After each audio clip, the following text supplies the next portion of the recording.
The children's vampire nurse. Ant Dracula. Life for Dracula's ant larvae has its ups and downs. Like other ant larvae, these larvae are born in an environment that is well taken care of. Worker ants keep the nest clean and care for the queen and larvae. They take care of the larvae until they hunger themselves. But with the onset of hunger, the conditions change, and it is the larvae's turn to feed their nurses. In this situation, the worker ants pierce the skin of the larvae and suck their blood. Unlike Dracula ant larvae, adult ants cannot eat solid foods due to their body shape. This is why worker ants provide their prey to the larvae. In some species, the larval ant can regurgitate part of the food it has eaten for the adult ants to eat. But Dracula's ant larva is not able to do this. Adult ants feed on the larvae's blood as liquid food. Dracula ants bite their prey and carry them into their nest. They give their victims to the larvae to feed them with nutrients and to produce more blood. 5 to 10 queens, about 3,000 larvae, about 1,000 to 5,000 males to mate with the queen, and 1,000 to 5,000 female workers are housed in a colony. Daphnia. Daphnia population in water can easily multiply, and these tiny crustaceans do not need to mate to reproduce.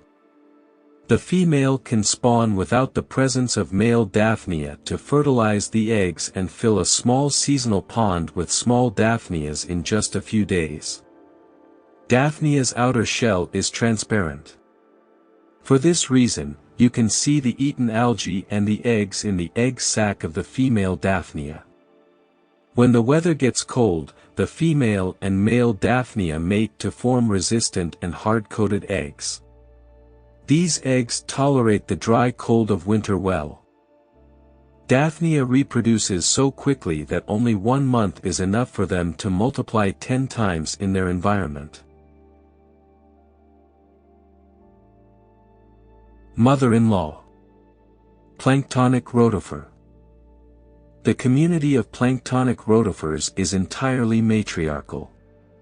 Many populations of these tiny aquatic animals do not have males, and females take over the reproduction task by producing eggs that can turn into small rotifers without being fertilized. There are other examples of planktonic rotifers that are not sterile.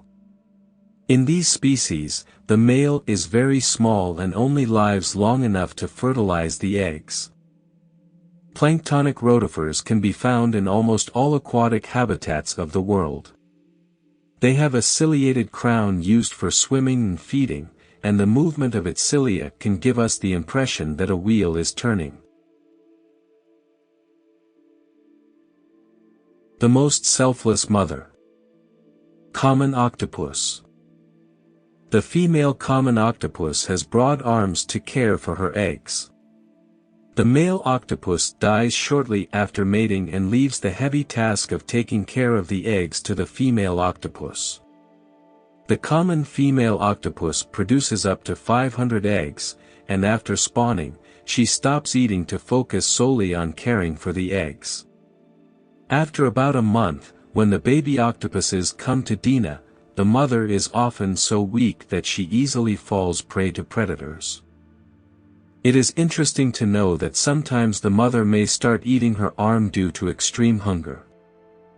After the female common octopus lays eggs in underwater cavities or deep caves, she does not move or eat anything to care for the eggs. With the help of a funnel-shaped siphon under its oral arms, it circulates water around the eggs, cleaning them and supplying oxygen to them. On both sides of the octopus's body, there is a funnel-like siphon, with the help of which the animal can force water out of its body cavity and move quickly by relying on its propulsion. Squids also use such propulsion for movement. The common mother octopus uses her siphon to keep her eggs clean and oxygenated. In addition to using water propulsion for movement, octopuses use their arms and suction cups to move smoothly on the ocean floor. The brown body color of common octopuses is very suitable for camouflage on the ocean floor. Under each of the 8 arms of the octopus, 2 rows of suction cups can be seen.